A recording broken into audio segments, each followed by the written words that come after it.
he went on reluctantly. But he has his own plans. Lynn and Narishma and Manfor are on the deserters list, like every Ashaman you kept with you.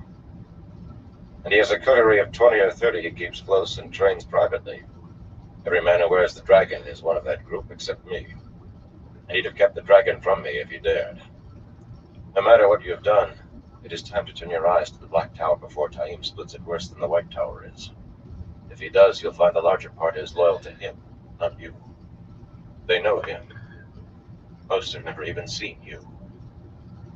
Irritably, Rand pushed his sleeves down and dropped into a chair. What he had done made no matter to Logain. The man knew Saidin was clean, but he could not believe Rand or any man had actually done the cleansing. Did he think the Creator had decided to stretch out a merciful hand after 3,000 years of suffering? The Creator had made the world and then left humankind to make of it what they would. Heaven or the pit of doom by their choosing. The Creator had made many worlds, watched each flower or die, and gone on to make endless worlds beyond. The gardener did not weep for each blossom that fell.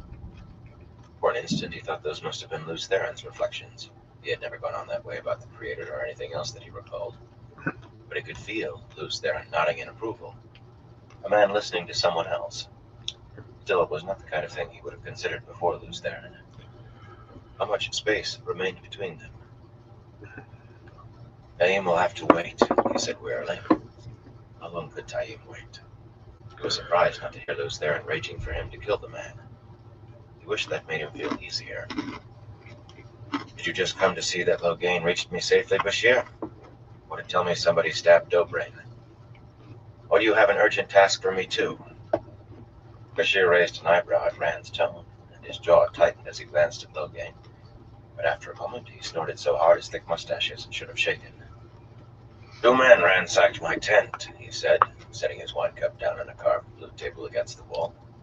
One carrying a note I could swear I wrote myself if I didn't know better. In order to carry away certain items. Hoyle tells me the fellows who knifed Dobrain had the same sort of note, apparently in Dobrain's hand. A blind man could see what they were after with a little thought. Dobrain and I are the most likely candidates to be guarding the seals for you. You have 3, and you say 3 are broken. Maybe the Shadow knows where the last is. Hoyle had turned from the fireplace as the Saldaean spoke, his ears rigid, and now he burst out. That is serious, Rand. If someone breaks all the seals on the Dark One's prison, or maybe even just 1 or 2 more, the Dark One could break free. Even you can't break the Dark One. I mean, I know the prophecies say you will, but that has to be just a way of speaking. Even Logain looked concerned, his eyes studying Rand as if measuring him against the Dark One. Rand leaned back in his chair, careful not to let his tiredness show. The seals on the Dark One's prison on one hand, Taim splitting the Ashaman on the other. Was the 7th seal already broken? Was the Shadow beginning the opening moves of the last battle? You told me something once, Bashir. If your enemy offers you 2 targets, strike at a 3rd, Bashir.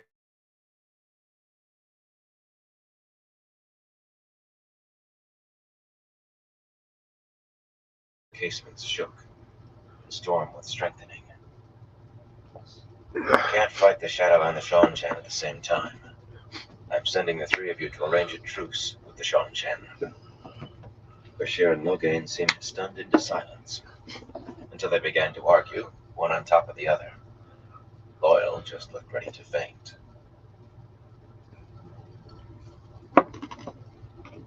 Elsa fidgeted, listening to Fierol report what had occurred since she left him in Kyrian.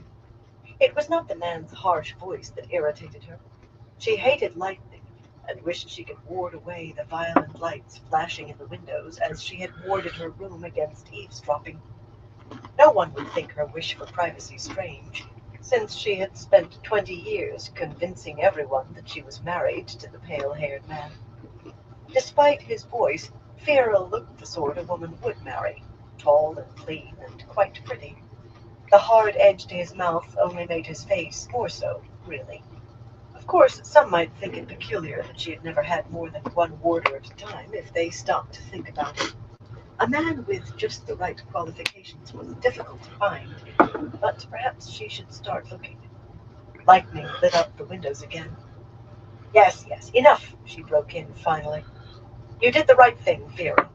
It would have been taken as odd if you were the only one to refuse to find your Aes Sedai. A sense of relief flashed through the Bond. She was strict about obedience to her orders, and while he knew she could not kill him, would not at least, punishment only required her to mask the Bond so she did not share his pain. That, and a ward to muffle his screams. She disliked screaming almost as much as she disliked lightning. It is just as well you're with me, she went on. A pity that the Aiel savages were still holding Farah, though she would have to quiz the White on exactly why she had sworn before she could be trusted. Until the journey to Cairn, she had not known she shared anything with Farah. A very great pity that none of her own heart was with her, that only she had been sent to Cairn, and she did not question the orders she received any more than Firil questioned those she gave.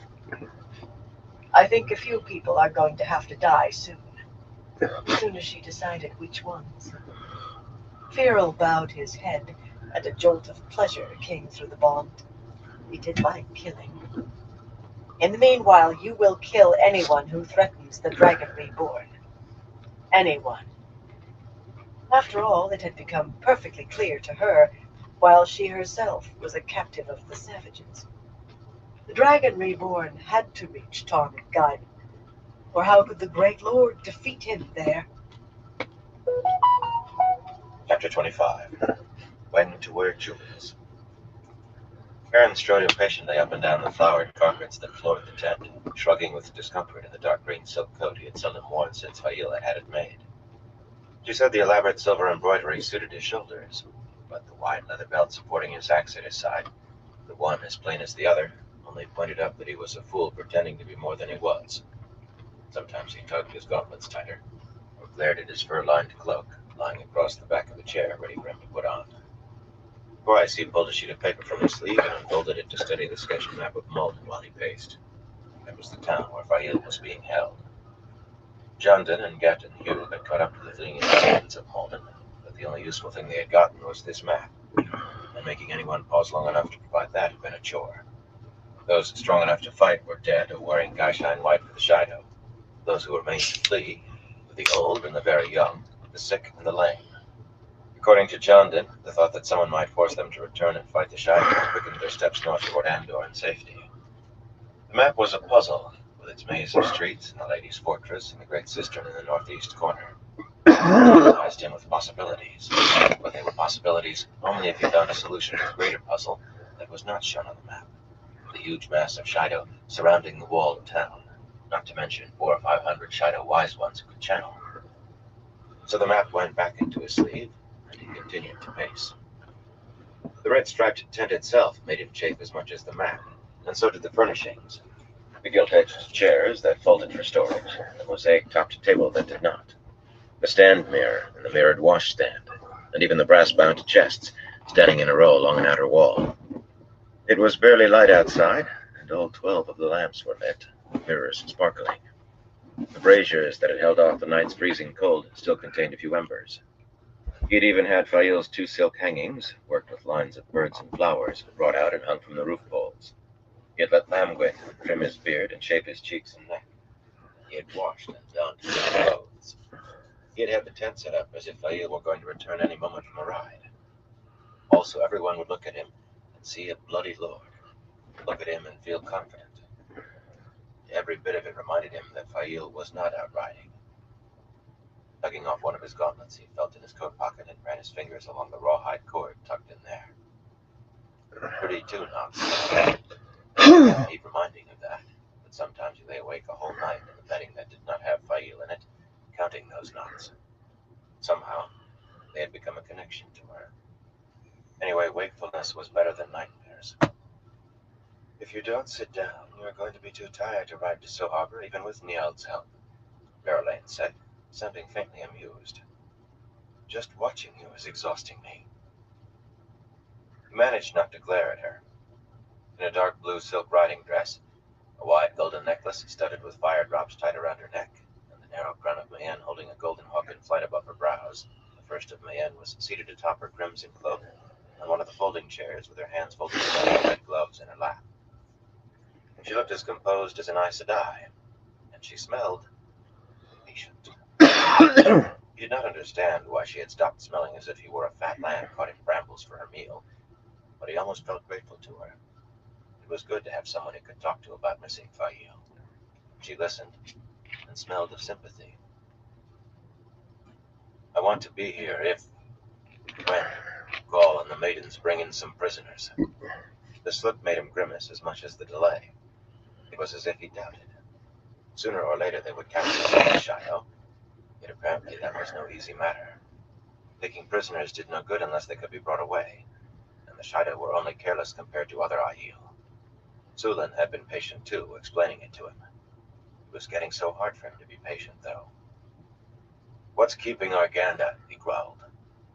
As if the Gildanan's name had summoned him at last, Arganda pushed through the entry flaps, his face like stone and his eyes sunken. He looked as though he slept as little as Perrin. The short man wore his silvery breastplate, but no helmet. He had not shaved yet this morning, and graying stubble grizzled his chin. Dangling from one gauntleted hand, a purse clinked as he saw alongside the two already there. From the Queen's strongbox, he said sourly. He had said little the last 10 days that was not sour. Enough to cover our share and more. I had to break open the lock and put 3 men to guard the chest. It's a temptation to the best of them, with the lock broken. Good, Perrin said, trying not to sound too impatient. He did not care whether Arganda had to set 100 men guarding his Queen's strongbox. His own purse was the smallest of the 3, and he had gleaned every bit of gold or silver he could find to make it up. Slinging his cloak around his shoulders, he picked up the purses and brushed past the man out into the gray morning. To his disgust, the camp had taken a more permanent air, though it was not by design, and there was nothing he could do about it. Many of the Two Rivers men slept under tents now, pale brown patched canvas rather than striped red like his, but big enough for 8 or 10 men each, with their ill-assorted pole arms stacked at the front. The others had turned their temporary brush shelters into sturdy huts of woven branches. The tents and huts made at best meandering rows, not at all like the rigid lines seen among the Gildanan and Mayenners, yet it still looked a little like a village, with paths and lanes through the snow trampled down to bare frozen earth. A neat stone fire ring surrounded each of the cook fires, where clusters of men stood cloaked and hooded against the cold, waiting for their breakfast. It was what was in those black iron cookpots that had Perrin moving this morning. With so many men hunting, game was growing thin on the ground, and everything else was running out. They were down to searching for squirrels' hordes of acorns to grind for stretching the oatmeal, and this late in the winter, what they found were old and dried out at best. The sour mixture filled the belly after a fashion, but you had to be hungry to get it down. Most of the faces Perrin could see were watching the cookpots eagerly. The last of the carts were rattling through a gap made in the ring of sharpened stakes around the camp, the carrion and drivers swathed to their ears and hunched on their seats like dark sacks of wool. Everything the carts had held was stacked in the center of the camp. Empty, they lurched in the ruts left by the carts ahead, in a single file of the surrounding forest. Perrin's appearance with Berlain and Arganda at his heels caused a stir, although not among the hungry Two Rivers men. A few made cautious nods in his direction. 1 or 2 fools gave rough bows, but most still tried not to look at him when Berlain was in the vicinity. Idiots. Stone-brained idiots. There were plenty of other people, though, gathered a little way from the red-striped tent, crowding into the lanes between the other tents. An unarmored Mayenner soldier in a gray coat came running with Berlain's white mare, bowing and bending to hold her stirrup. Nura was already up on a sleek mare, almost as dark as Berlain's mount was pale. Thin beaded braids hanging down her chest from the collar of her cloak, the Aes Sedai barely seemed to notice the woman she was supposed to advise. Back stiff, she peered fixedly toward the low Aiel tents, where nothing moved but the thin wavering lines of smoke rising from the smoke holes. One-eyed Galen, in his red helmet and breastplate and eye patch, made up for the Tarabana sisters' inattention, though. As soon as Berlain appeared, he barked an order that stiffened 50 of the winged guards to statues, long red-streamered steel-tipped lances upright at their sides, and when she mounted, Galen snapped another command that put them on their horses so smoothly they seemed to move as one. Arganda directed a frown toward the Aiel tents, frowned at the Mayenners, then stalked over to where as many Gildanan lancers waited, in shining armor and conical green helmets, and spoke softly to the fellow who would be commanding them, a lean man named Kirayan, who Perrin suspected was nobly born from the haughty gaze visible behind the face bars of his silvered helmet. Arganda was short enough that Kirayan had to bend to listen to what he had to say, and the necessity frosted the taller man's face even more.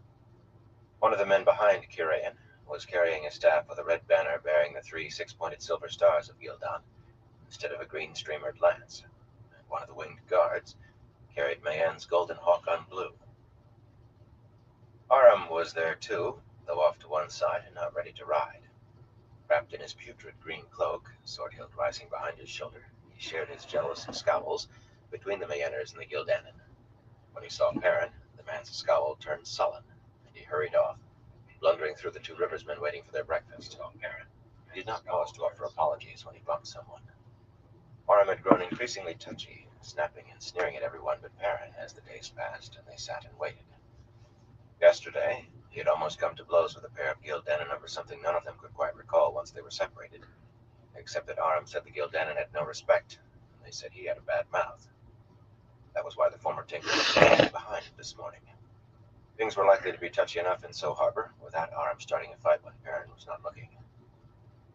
Keep an eye on Aram, he said quietly when Daniel brought up his bay.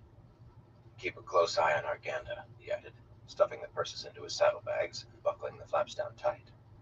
The weight of Berlane's contribution balanced his and Arganda's together very nicely. Well, she had cause to be generous. Her men were as hungry as anyone else. Arganda looks like a man ready to do something stupid to me. Steyer frisked a little and tossed his head as Perrin took the reins, but the stallion settled quickly under a firm, gentle hand. Daniel rubbed his tusk-like mustaches with a cold, reddened knuckle and eyed Arganda sideways, then exhaled heavily in the mist. "I'll watch him, Lord Perrin," he muttered, giving his cloak a hitch. "But no matter what you said about me being in charge, as soon as you're out of sight, he won't listen to a thing I say." Unfortunately, that was true. Perrin would rather have taken Arganda with him and left Galen here, but neither had been willing to accept that. The Gildanan did accept that men and horses would begin starving soon unless food and fodder were found somewhere, but he could not make himself spend a day farther from his queen than he already was. In some ways, he seemed even more frantic than Perrin, or maybe just more ready to give in to it. Left to himself, Arganda would have been edging a little nearer the Shido every day until it was right under their noses. Perrin was ready to die to free Aiel. Arganda just seemed ready to die. "Do what you can to keep him from doing anything stupid, Daniel." After a moment, he added, "As long as it doesn't come to blows." It was only so far he could expect Daniel to restrain the fellow, after all. There were 3 Gildanan for every 2 rivers man, and Aiel would never be freed if it came to them killing each other. Perrin nervously rested his head on Steyer's flank. Light, but he was tired, and he could not see any place ahead of him anywhere. A slow clump of hooves announced the arrival of Missouri and Seonid, with their 3 warders riding close behind, wrapped in cloaks that made most of each man vanish, along with part of his horse. Both Aes Sedai wore shimmering silk, and a heavy gold necklace, layers of thick strands, showed under the edge of Missouri's dark cloak. A small white jewel dangled onto Seonid's forehead from a fine golden chain fastened in her hair. Nura relaxed, settling more easily in her saddle. Back among the Aiel tents, the wise ones stood in a line watching. 6 tall women with their heads wrapped in dark shawls. The people of So Harbor might be about as welcoming to Aiel as the people of Malden would have been. But Perrin had not been sure the wise ones would let either sister come alone. They had been the last reason for waiting. The sun was a red gold rim on the treetops. "The sooner there, the sooner back," he said, climbing into the bay's saddle. As he rode through the gap that had been made to let the carts out, 2 rivers men were already beginning to replace the missing stakes. No one left for wariness with Massima's people nearby. It was 100 paces to the tree line, but his eye caught movement, someone on a horse slipping away into the deeper shadows beneath the towering trees. One of Massima's watchers, no doubt, racing to tell the prophet that Perrin and Berlain had left the camp. No matter how fast he rode, though, he could not be in time. If Massima wanted Berlain or Perrin dead, as seemed likely, he would have to wait on another opportunity. Galen was not about to take any chances, though.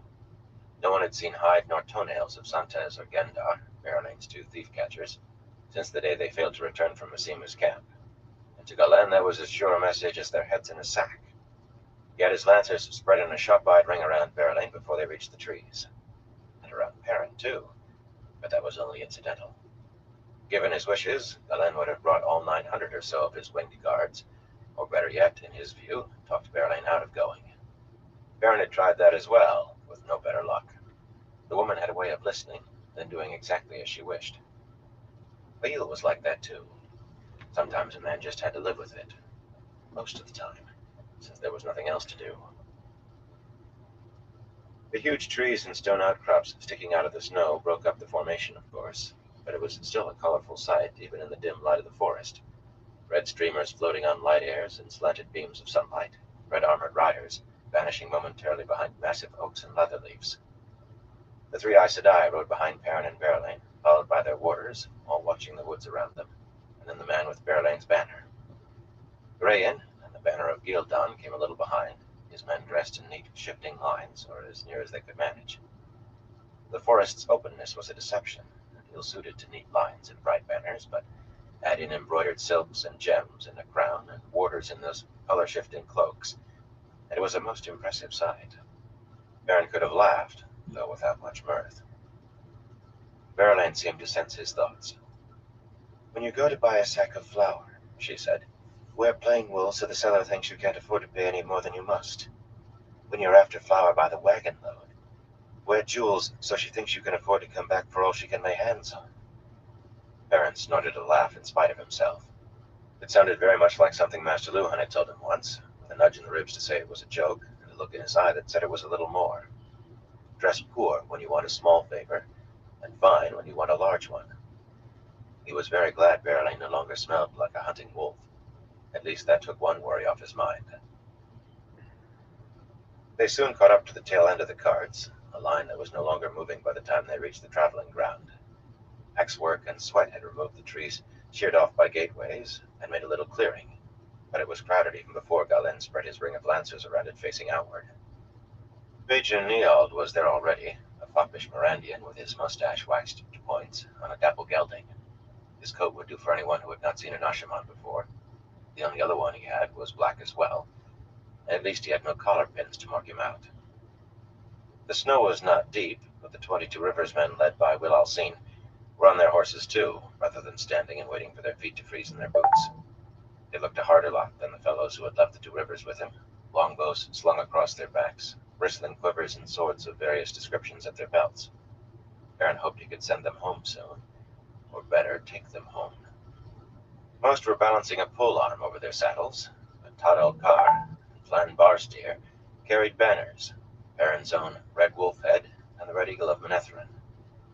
Todd's heavy jaw was set stubbornly, and Flan, a tall, skinny fellow from up to Watch Hill, looked sullen. Likely he had not wanted the job.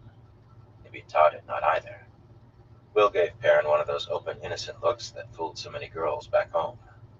Will liked too much embroidery on his coat at feast days, and he purely loved riding ahead of those banners, probably in the hope some woman would think they were his, but Perrin let it pass. He had not expected the other 3 people in the clearing any more than he had the banners. Holding his cloak around him as if the mild breeze were a gale, Bulwer clumsily heeled his blunt-nosed roan forward to meet Perrin. 2 of Fail's hangers-on trailed after him with defiant expressions. Midori's blue eyes looked odd in her dark tyrant face, but then her coat, with its puffy green-striped sleeves, looked odd on her bosomy frame. The daughter of a High Lord, she was every inch a noblewoman, and men's clothing just did not suit her. Laitian, Karianen and pale in a coat almost as dark as Niald's, though marked with 4 slashes of red and blue across the chest, was not much taller than she, and the way he sniffled with the cold and rubbed at his sharp nose made him look much less competent. Neither wore a sword, another surprise. "My lord, my lady first," Bulwer said in that dry Hey, voice, Christopher, how you doing? saddle, a sparrow bobbing on Hope the you're branch. doing well. His eyes flickered toward the Aes Sedai behind them, but that was the only sign he gave that he was aware.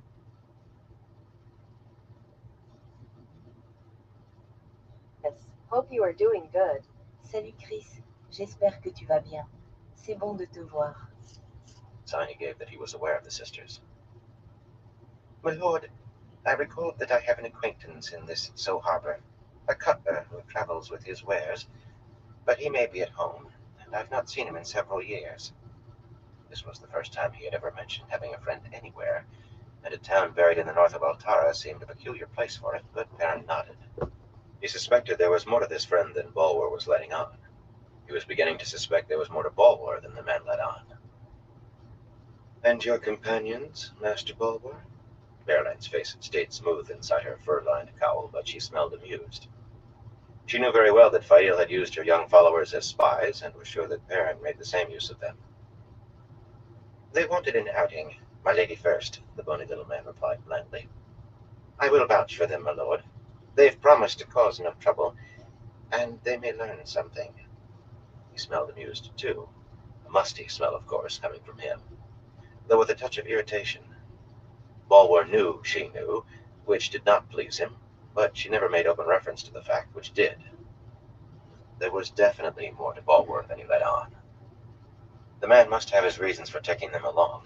He had managed to take up all of Fail's young followers one way and another, and had them eavesdropping and watching among the Gildanen and the Mayenners and even the Aiel. According to him, what your friends said and did could be as interesting as what your enemies planned, and that was when you were sure they were your friends. Of course, Verlaine knew that her people were being spied on, and Bulwer knew she knew that too. And she knew that he I'm not doing too bad. I was can't all too complain. sophisticated for a country blacksmith. We're wasting time, Aaron said.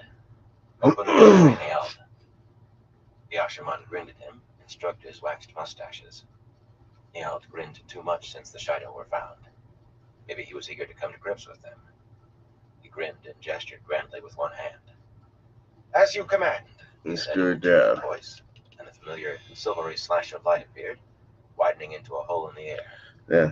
Only be able to get one dab, then I got to charge it. Surrounded by a low stone wall and rolling country that seemed almost treeless compared with the forest he had left behind. Just a few miles from So Harbor, unless Niald had made a substantial error. If he had, Aaron thought he might pull those fool mustaches right off the man's face. How could the fellow be cheerful? Nice. Soon, though, he was riding west beneath a gray, cloudy sky, along a snowy road with the high-wheeled carts trundling along in a line after him, and early morning shadows stretching ahead. Stayer tugged at the reins, wanting to run, but Perrin held him to a steady walk, no faster than the cart horses could manage.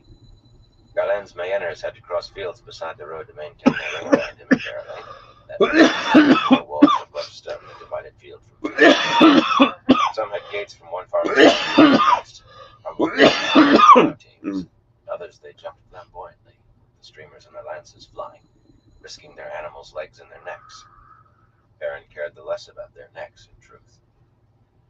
Will and the two fools carrying the wolf head and the red eagle joined the Mayenner bannermen behind the Aes Sedai and warders.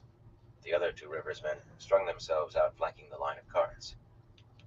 There were far too many carts for fewer than 20 men to guard, yet the cart drivers would feel easier. Not that anyone expected brigands or Shido. No one felt comfortable outside the protection of the camp. In any case, here they would be able to see any threat well before it reached them. The hills did not really allow a very long view. It was farm country with sturdy thatch-roofed stone houses and barns scattered among the fields, and nothing of wildness about it anywhere. Small thickets clinging to the side for firewood. It struck Perrin suddenly that the snow on the road ahead of him was not fresh, yet the only tracks were those made by Galen's foreriders.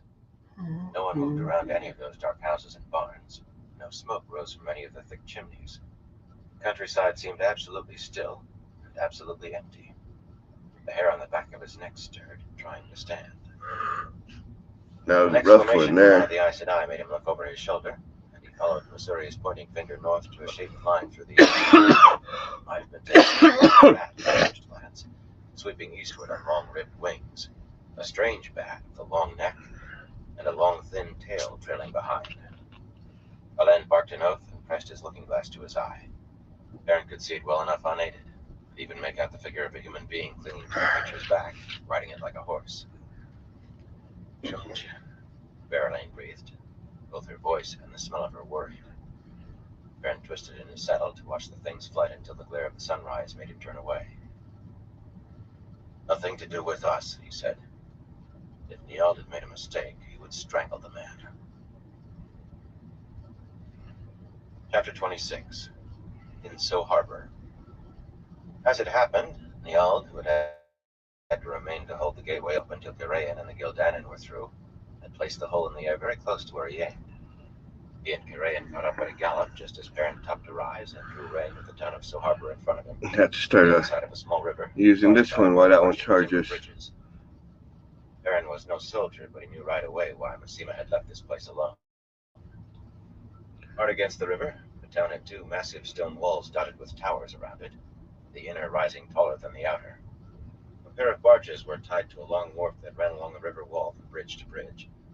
Yet the wide bridge gates, iron-strapped and closed tight, seemed to be the only openings in that expanse of rough gray stone. Battlements topped the whole length of it. Excuse me. Built to hold off greedy neighboring nobles, So Harbor would have had little fear of the prophet's rabble, even if they came by the anyone wanting to break into this siege engines and patience was more comfortable terrorizing villages and towns without walls or defenses. Well, it's crazy to see people on the walls over there, Leon said. I was beginning to think everyone in this country was dead and buried. He sounded only half joking, and his voice was forced. As long as they're alive enough to sell grain, Kirayan murmured in his nasal, bored voice. Unbuckling his silvery white-plumed helmet, he lifted it down to the tall pommel of his saddle. His eyes swept past Perrin and paused briefly on Berylane before he twisted around to address the Aes Sedai in the same weary tone. Are we going to sit here or go down? Berylane arched an eyebrow at him, a dangerous look, as a man with any brains would see. Kirayan did not see. Perrin's hackles were still trying to stand, and more so since seeing the town. Maybe it was just the part of him that was wolf, disliking walls. But he did not think so. The people atop the walls pointed toward them. Some held looking glasses. Those, at least, would be able to make out the banners clearly. Everyone would be able to see the soldiers, with the streamers on their lances floating on a morning breeze. The first few carts of the line that stretched down the road out of their sight. Maybe everyone from the farms was crowded into the town. We didn't come here, he said. Had laid out the local lord or lady heard of Shido depredation miles to the north of them. They might have felt the prophet's presence in all that. Either thing was enough to make anyone wary. Together, they might be enough to make people miss arrows and wait till after to ask who they had shot. It was highly unlikely they would soldiers through their gates at the moment. The officers remained spread along the runners, to show that these visitors possessed some armed might, even if they chose not to employ it. Not so that So Harbor would be overly impressed by 100 men, but the burnished armor of the Gildanin and the red armor of the winged guards said the visitors were not wandering tricksters. The Two Rivers men would impress no one until they used their bows, so they remained back with the carts to hold up the cart drivers' spirits. It was all an elaborate bit of nonsense, fluff and feathers, but Perrin was a country blacksmith no matter who called him lord. The first of Mayenne and an Aes Sedai should know what they were about in a thing like this. Alen led the way down to the river at a slow walk, bright crimson helmet resting on his saddle, his back straight. Perrin and Berylane rode a little way between them, and Masuri and Anura to either side. The Aes Sedai with their hoods thrown back, so anyone on those walls who could recognize an Aes Sedai face would have the opportunity to see three. Aes Sedai were welcome to most places, even where people really would rather not. At their backs came all four bannermen, with the warders spaced among them in their eye-wrenching cloaks. And Kirayan, with his shining helmet back on his thigh, sour-mouthed at being relegated to a and now then glaring coldly down his trailed to the rear with his hands. No one had told Bulwer he could come, yet no one had said he could not. He bobbed a bow whenever the nobleman looked at him, then went back to studying the town walls ahead. Perrin could not shake his uneasiness as they drew nearer the town. The horses' hooves clattered hollowly on the southernmost bridge, a wide structure that rose high enough above the swift-flowing river to let a barge like those tied to the wharf pass easily underneath on sweeps. Neither of the broad, bluff-bowed craft had any provision for stepping a mast. One of those barges had settled deep in the water, slanting against taut mooring ropes, and the other somehow looked abandoned too. A rank sour smell in the air made him rub at his nose. No one else seemed to notice. Near the foot of the bridge, Galen drew up. The closed gates, covered with black iron straps a foot wide, would have forced a pause anyway. "We have heard of the troubles plaguing this land," he bellowed at the men atop the wall, managing formality at the top of his lungs. But we are merely passing through, and we come for trade, not trouble. To buy grain and other needful things, not to fight. I have the honor to announce Berlain Sir Payan Drag Peyron, first of Mayenne, blessed of the light, defender of the waves, high seat of House Peyron, come to speak with the lord or lady of this land. I have the honor to announce Perrin to Bashir Barra. He tossed in Lord of the Two Rivers for Perrin, and several other titles that Perrin had no more right to, and had never heard before. Then went on for the Aes Sedai, giving each the full honorific, and adding her Aja as well. It was a very impressive. They fell silent. Silent. In the crenellations above, dirty-faced men exchanged bleak looks and fierce whispers, shifting crossbows and polearms nervously.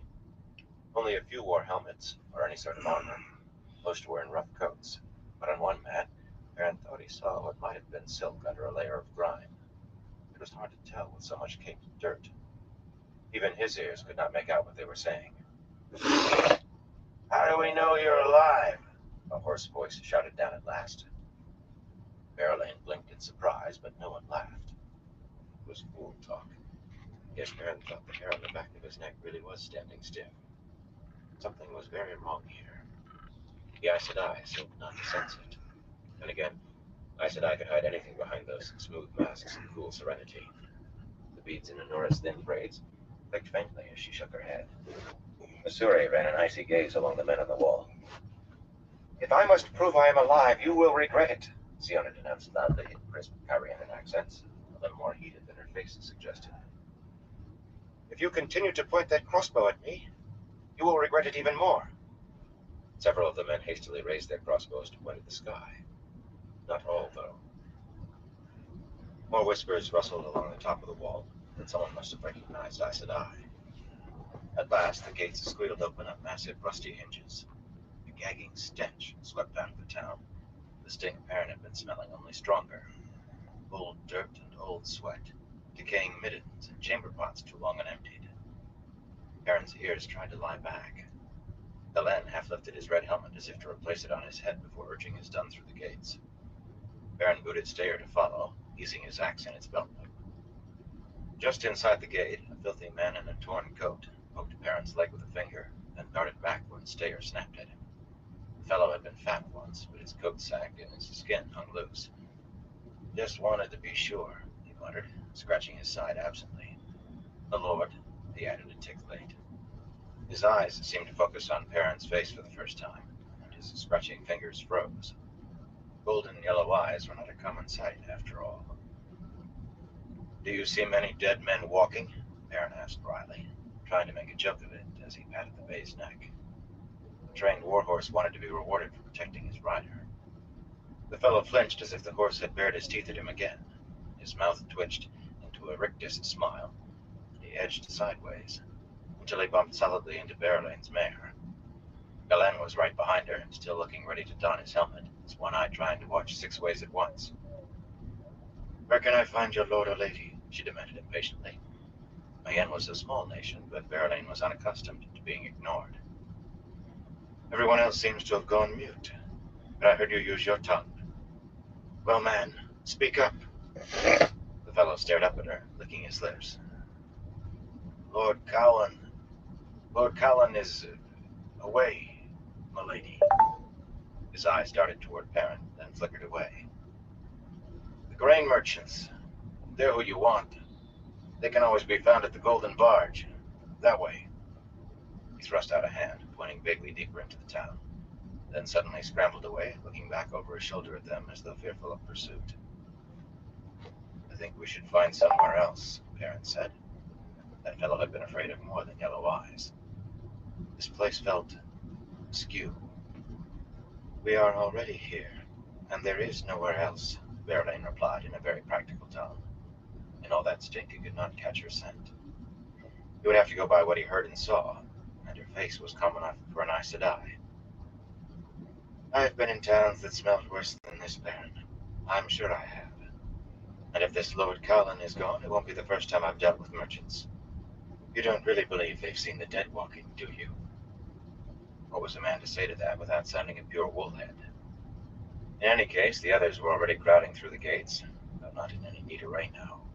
Winter and O'Hara sounded like mismatched guard dogs, the one fair, the other dark, both ready to rip out throats at the blink of an eye. They certainly had the feel of So Harbor. Kirkland, riding beside Missouri, looked unwilling to wait for that eye to blink. His hand rested on the hilt of his sword. Urian had a hand to his nose and a glare in his eye that said someone was going to pay for making him smell this. Midori and Latian looked ill too, but Bulwer merely peered about, tilting his head, then drew the pair of them off into a narrow side street leading north. As Berylane said, they were there already. The colorful banners looked decidedly out of place as Perrin rode through the cramped, winding streets of the town. Some of the streets were actually quite wide for the size of So Harbor, but they felt close, as if the stone buildings on either side somehow loomed higher than their 2 or 3 stories and were about to topple on his head to boot. Imagination made the streets seem dim, too. It had to be imagination. The sky was not that gray. People filled the dirty stone paving, but not enough to account for all the farms in the area being abandoned. And everyone scurried, heads down, not hurrying towards something, hurrying away. No one looked at anyone else. With a river practically on their doorsteps, they had forgotten how to wash, too. You did not see a face without a coating of grime, or a garment that did not look to have been worn for a week, and hard work in muck with it. The stink only worsened the deeper into the town they rode. I suppose you could get used to anything in time. Worst of all was the quiet, though. Villages were quiet sometimes. It was not so still as the woods, but a town always had a faint murmur, the sound of shopkeepers bargaining and people going about their lives. So Harbor did not even whisper. It barely seemed to breathe. Getting better directions was difficult, since most people darted away if spoken to. But eventually they dismounted in front of a prosperous-appearing inn. 3 stories of neatly dressed gray stone under a slate roof with a sign hanging out front announcing the Golden Barge. The sign even had a touch of gilt in the lettering, and on the grain mounted high in the barge and uncovered as it never would be for shipping. No grooms appeared from the stable yard beside the inn, so the bannermen had to serve as horse holders, a task that did not make them happy. Todd put so much attention into peering at the flow of dirty people that scurried by and fondling the hilt of his short sword that Staver very nearly got a couple of his fingers when he took the stallion's reins. The Mayenner and the Gildanin seemed to be wishing they had lances rather than banners. Bland just looked wild-eyed. In spite of the morning sun, the light did seem shadowy. Going inside did not make things any better. At first glance, the common room bore the inn's prosperity, with polished round tables and proper chairs instead of benches, standing beneath a high, stout-beamed ceiling. The walls were painted with fields of barley and oats and millet, ripening under a bright sun, and a colorfully painted clock stood on the carved mantel above a wide fireplace of white stone. The fireplace was cold, though, the air nearly as icy as outside. The clock had run down and the polish dulled. Dust lay on everything. The only people in the room were 6 men and 5 women, huddling over their drinks around an oval table, larger than the rest, that stood in the middle of the floor. One of the men leaped to his feet with an oath, face paling underneath the dirt, when Perrin and the others entered. A plump woman with lank, greasy hair shoved her pewter cup to her mouth and tried to gulp so fast that wine spilled over her chin. Maybe it was his eyes. Maybe. "What happened in this town?" Honora said firmly, tossing back her cloak as though a fire blazed on the hearth. The calm gaze she ran across the people at the table froze every one of them. Abruptly, Perrin realized that neither Missouri nor Sioned had followed him inside. He doubted very much that they were waiting in the streets with the horses. What they and their warders were doing was any man's guess. The man who had jumped up tugged at his coat collar with a finger. The coat had been fine blue wool once, the row of gilded buttons to his neck. But he appeared to have been spilling food down the front of it for some time, maybe more than had gone into him. There was another whose skin hung slack. "That happened, I said I," he stammered. "Be quiet, Michael," a haggard woman said quickly.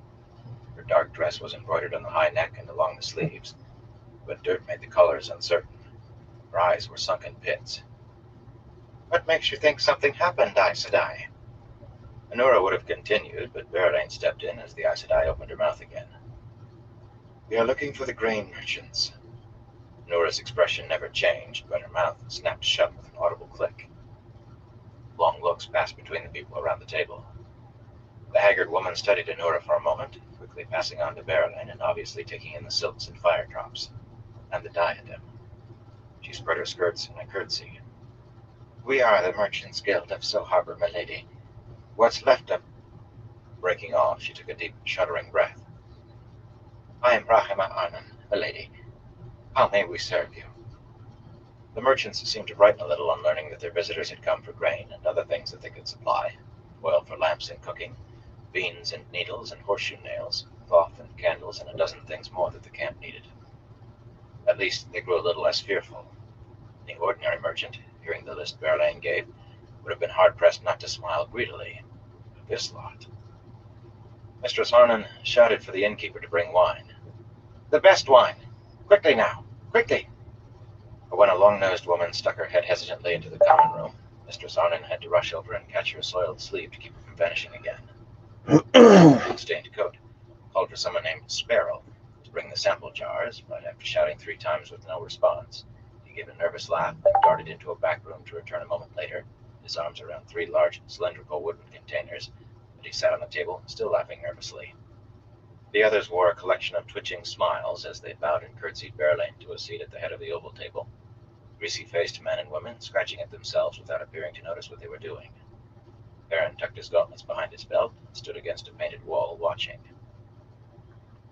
They had agreed to leave the bargaining to Berlin. She was willing to admit, reluctantly, that he knew more horseflesh than she, but she had negotiated treaties covering the sale of years' worth of the oilfish harvest. Anura had smiled thinly at the suggestion that a jumped-up country lad might take a hand. She did not call him that. She could milord him as smoothly as Masuri or Sionid. Yet it was clear she thought some things clearly above his ability. She was not smiling now, standing behind Berlin and studying the merchants, as if to memorize their faces. The innkeeper brought wine, in pewter cups that had last seen a polishing cloth weeks ago, if not months, but Perrin only peered into his and swirled it in the cup. Mistress Badir, the innkeeper, had dirt under her fingernails and embedded in her knuckles like part of her skin. He noticed that Galen, standing with his back to the opposite wall and one hand on his sword hilt, only held his cup too, and Berlin never touched hers. Urayan sniffed at his, then drank deeply and called for Mistress Badir to bring him a pitcher. "Thin stuff, to be called your best," he told the woman through his nose and looking down it. "But it might wash away the stink." She stared at him blankly, then fetched a tall pewter pitcher to his table without saying a word. Urayan apparently took her silence for respect. Master Crossan, the fellow in the food-stained coat, unscrewed the tops of the wooden containers and spilled out hulled samples of the grain they had to offer in piles on the table. Yellow millet and brown oats, the barley only a little darker brown. There would have been no rain before the harvest. "The finest quality, as you can see," he said. "Yes, the finest." The smile slid off Mistress Arnon's face, and she jerked it back. "We sell only the finest." People touting their wares as the finest, they did not seem to bargain very hard. Baron had watched men and women back home selling the wool clip and the tobacco to merchants down from Berlin, and they always disparaged the buyers' offers, sometimes complaining the merchants were trying to beggar them when the price was twice what it had been the year before, or even suggesting they might wait till next year to sell it all. It was a dance as intricate as any at a feast day. "I suppose we might lower the price further for such a large quantity," a balding man told Berlin, scratching at his gray-streaked beard.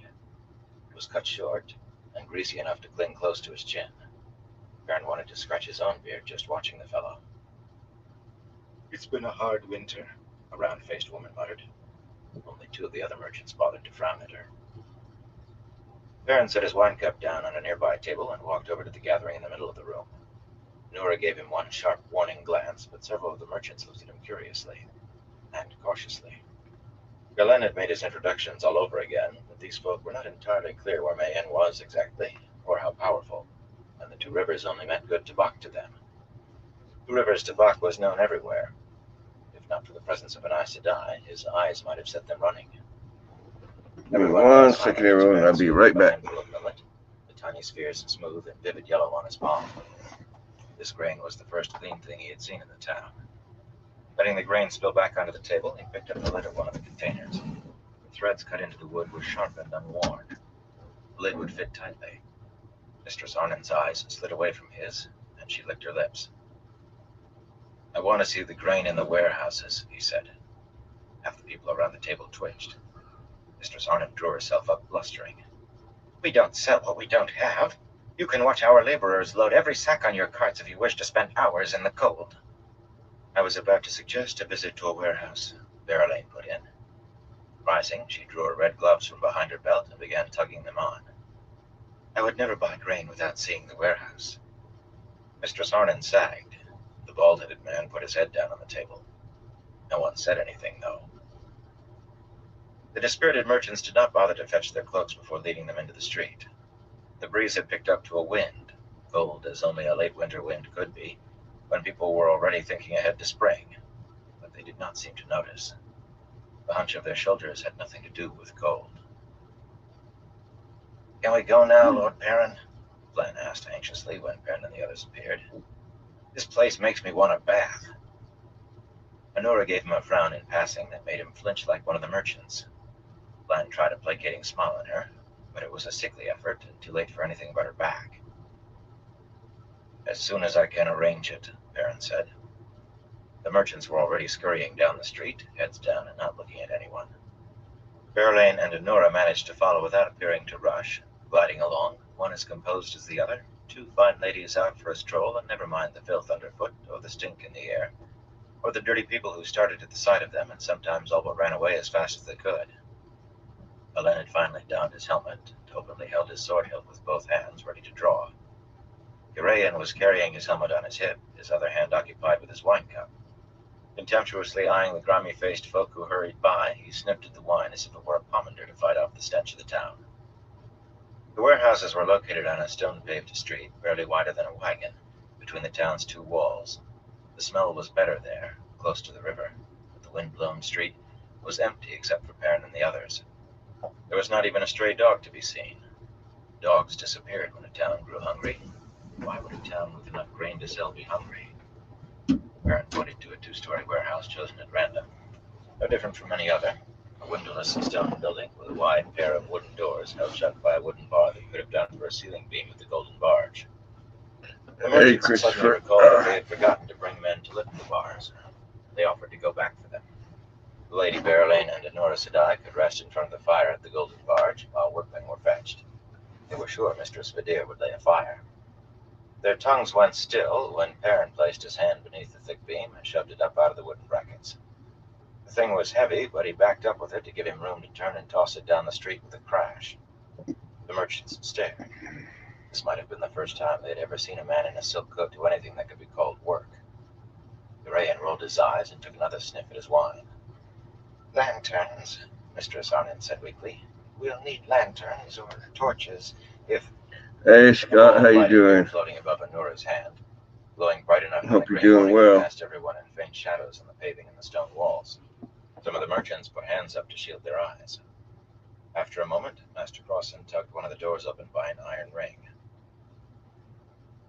The smell inside was the familiar sharp scent of barley, almost strong enough to overcome the stench of the town. And something more. Small, dim shapes slunk away into the shadows ahead of Honora's light. He could have seen better without it, or at least deeper into the darkness. The glowing ball cast a large pool of light, walled off what lay beyond. How you been doing, Scott? Rat, closer to feral than not. And rat, too. A sudden squeal in the black depths of the warehouse, suddenly cut off, spoke of cat meeting rat. There were always rats in grain barns, and cats to hunt them. It was comforting and normal. Almost enough to soothe his uneasiness. Almost. He smelled something else. A smell he should know. A fierce yowl deep in the warehouse turned to rising cries of pain that died abruptly. Apparently, the rats of So Harbor sometimes hunted back. Perrin's hackles stirred again, but surely there was nothing here the Dark One would want to spy on. Most rats were just rats. There was no need to go very far in. Horse sacks filled the darkness, and high, slat-sided stacks on low wooden platforms to keep the stacks off the stone floor.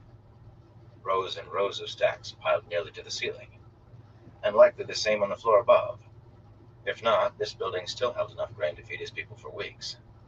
Walking to the nearest stack, he He drove his belt knife into a pale brown sack and sliced down through the tough chewed fibers.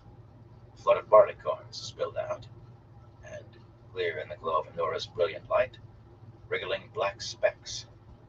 Weevils, almost as many as there were barley corns. Their scent was sharper than that of the barley. Weevils. He wished the hair on his neck would stop trying to rise. The cold should have been enough to kill weevils. That one sack was proof, and his nose knew the smell of weevils now, but he moved to another stack, then another and another, each time slicing open one sack. Each released a spill of pale brown barley and black weevils. The merchants were standing huddled together in the doorway, daylight behind them, but Nora's light cast their faces in sharp relief. Worried faces. Despairing faces. "We would be most happy to winnow each sack we sell," Mistress Arnon said unsteadily, "for only a slight additional, for half the last price I offered." Berling cut in sharply. Wrinkling her nose in disgust, she moved her skirts clear of the weevils scuttling among the grain on the floor. "You will never get all of them." "And no millet," Aaron said grimly. His men needed food, and so did the soldiers, but millet grains were hardly bigger than the weevils. Winnow as they would, he would bring back weevils and millet in equal weight. "We'll take extra beans instead, but they get winnowed too." Suddenly someone shrieked outside in the street. Not a cat or a rat, but a man in terror. Perrin did not even realize he had drawn his axe until he found the haft in his hand as he pushed through the merchants in the doorway. They huddled closer together, licking their lips and not even trying to see who had screamed. Urayan was backed up against the wall of a warehouse across the way, his shining helmet with the white plume on the pavement beside his wine cup. The man's sword was half out of the scabbard, but he seemed frozen, staring with bulging eyes at the wall of the building Perrin had just come out of. Perrin touched his arm, and he jumped. "There was a man," the Gildan said uncertainly. "He was just there. He looked at me and—" Urayan scrubbed a hand over his face. Despite the cold, sweat glistened on his forehead. "He walked through the wall. He did. You must believe me." Someone moaned. One of the merchants, Perrin thought. "I saw the man too," Seonad said behind him, and it was his turn to give a start. His nose was useless in this place. Giving the wall Urayan had indicated a last glance, the Aes Sedai stepped away from it with a palpable unwillingness. Her warders were tall men, towering over her, but they stayed only far enough away to gain room to draw their swords. Though what the grim-eyed warders were to fight if Seonad was serious, Perrin could not imagine. "I find it difficult to lie, Lord Perrin," Seonad said dryly when he expressed doubt. But her tone quickly became as serious as her face, and her eyes were so intent that they alone began to make Perrin feel uneasy. "The dead are walking in So Harbor. Lord Cowlin fled the town for fear of his wife's spirit. It seems there was doubt as to how she died. Hardly a man or woman in the town has ever seen someone dead, and a good many have seen more than one. Some say people have died from the touch of someone dead. I cannot verify that, but people have died of fright, and others because of it. No one goes out at night in So Harbor or walks into a room unannounced. People strike out at shadows and surprises with whatever is to hand, and sometimes they have found a husband, wife, or neighbor dead at their feet. This is not hysteria or a tale to frighten children, Lord Baron. I have never heard of the like, but it is real. You must leave one of us here to do what we can." Baron shook his head slowly. He could not afford to lose an Aes Sedai if he was to free Fail. Mistress Arnhem began to weep even before he said, "So Harbor will have to face its dead alone." But fear of the dead only explained so much. Maybe people were too frightened to think of washing, but it seemed unlikely that fear would take everyone that way. They just did not seem to care anymore. And weevils in winter, in freezing cold. There was worse wrong in So Harbor than spirits walking. And every instinct told him to leave at a dead run without looking back. He purely wished that he could. Chapter 27. What Must Be Done. The winnowing took place on a snowy eastern riverbank, where there was nothing to cut the sharp north wind. Men and women from the town hauled sacks across the bridges in 4-horse carts, even by hand. Normally, buyers brought their own wagons to the warehouses, or at worst the grain and dried beans only had to be carried as far as the wharf. But Perrin had no intention of sending his cart drivers into So Harbor. Or anyone else, for that matter. Whatever was wrong in that town might be catching. Anyway, the drivers were uneasy enough as it was, frowning at the dirty townsfolk, people who never spoke but laughed nervously when they accidentally met someone's eye. The grimy-faced merchants overseeing the work were no better. In the driver's native Kyrian, merchants were clean, respectable people, at least outwardly, who very seldom twitched just because someone was in the corner of their vision. Between merchants with a tendency to peer suspiciously at anyone they did not know, townsfolk who dragged their feet recrossing the bridges, clearly reluctant to go back inside their own walls, the cart drivers were right on edge. They gathered in little clusters, pale, dark-clad men and women, gripping the hilts of their belt knives and peering at the taller locals as if at murderous madmen. Perrin rode about slowly, watching the winnowing, examining the row of carts that stretched up the rise and out of sight waiting to be loaded, with the town's wagons and carts and barrows rolling across the bridges. He made sure he was in plain view. He was not sure why the sight of him pretending to be unconcerned should settle anyone else's nerves, yet it seemed to. Enough that no one started running, at least, though they continued to look askance at the people of So Harbor. They kept their distance, too, and just as well. At the notion that some of those folk might not be alive get into the Kyrianans' heads, half would whip up their cart horses to flee then and there. Most of the rest might be in the dark. That's what in anyone's head come night. The one sun, very overcast, still less than halfway to its noonday peak, yet increasingly it was obvious they would have to be there through the night. Maybe more than one. His jaw knotted with the effort of not grinding his teeth, and even Neil began to avoid his scowls.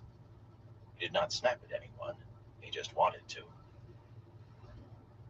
It was an arduous process, the winnowing.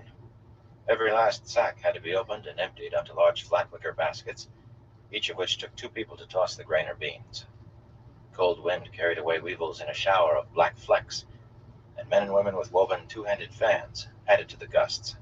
The current swept away everything that was blown into the river, but soon the snow on the riverbank was trampled underfoot, and the gray slush layered with insects dead or dying from the cold, and a liberal coating of oats and barley speckled with red beans.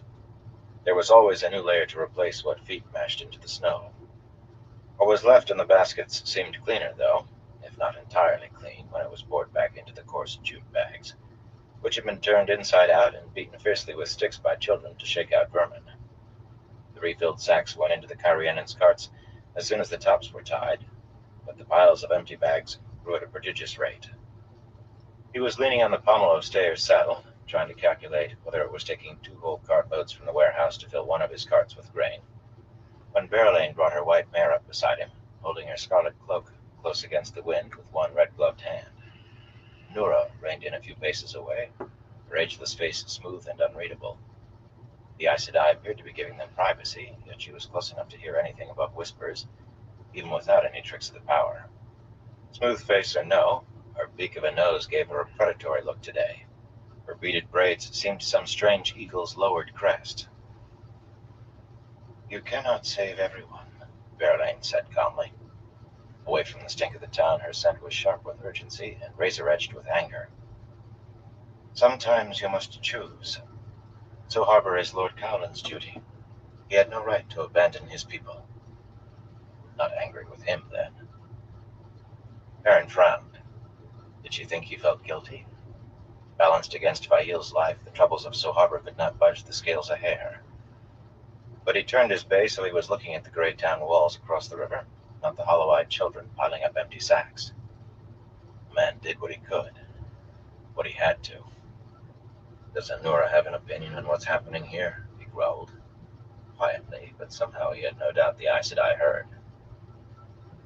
"I've little idea what Anura thinks," Berylane replied, making no effort to lower her voice.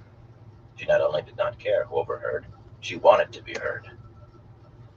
"She is not as forthcoming as she once was, as I once thought she was. It is up to her to mend what she has torn. Without looking at the Aes Sedai, she turned and rode away. 1 second, I'll be right back. Nora remained behind, eyes unblinking on Perrin's face.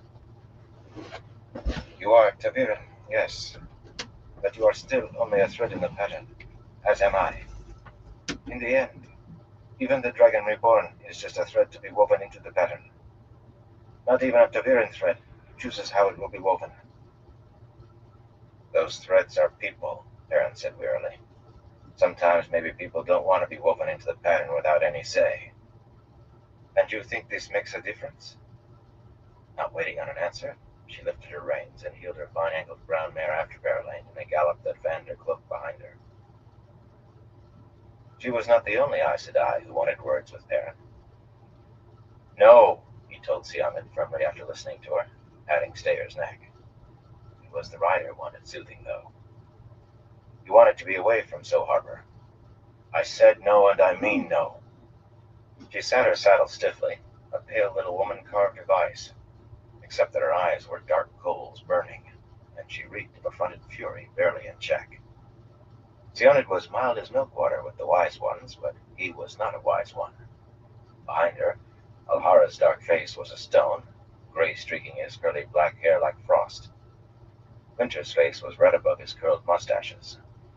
They had to accept what passed between their Aes Sedai and the wise ones, but Perrin was not. The wind whipped their water cloaks about, leaving their hands free for swords if need be. Rippling in the wind, cloaks shifted in shades of gray and brown, blue and white. It was easier on the stomach than seeing them make parts of a man disappear. Something easier. If I have to, I'll send a Dar to bring you back, he warned. Her face stayed cold, her eyes hot, and a quiver ran through her, swaying the small white gem hanging on her forehead. Not from fear of what the Wise Ones would do to her if she had to be brought back, just from the same offense at Perrin that made her scent a hooked thorn. He was growing accustomed to offending Aes Sedai. Not a habit a wise man got into, but there seemed no way out of it. What about you? He asked Missouri. Do you want to stay in So Harbor as well? The slim woman was known for speaking straight to the point, direct as a grain for all she was brown. But she said calmly, would you not send a Dara after me too? There are many ways to serve, and we cannot always pick the ways we would wish. Which, come to think, might be to the point in a way. He still had no idea why she visited Messima in secret. Did she suspect that he knew? Missouri's face was a bland mask. Kirkland wore a bored expression. Now they were out of So Harbor. He managed to seem slumped while sitting his horse erect without a worry in the world or a thought in his head. Men who believed that of Kirkland would return the next day to buy a second pig in a poke. The townsfolk worked mechanically as the sun rose higher, like people who wanted to lose themselves in the task at hand, and feared the return of memories when they stopped. Perrin decided So Harbor was making him fanciful. Still, he thought he was right. The air beyond the walls still looked too dim, as though a shading cloud hung over the town. At noon, the cart drivers cleared patches of snow on the slope rising from the river to make small fires and brew weak tea with leaves brewing their... All right, everyone, I'm going to call into this live for tonight. But I want to thank everyone for stopping by.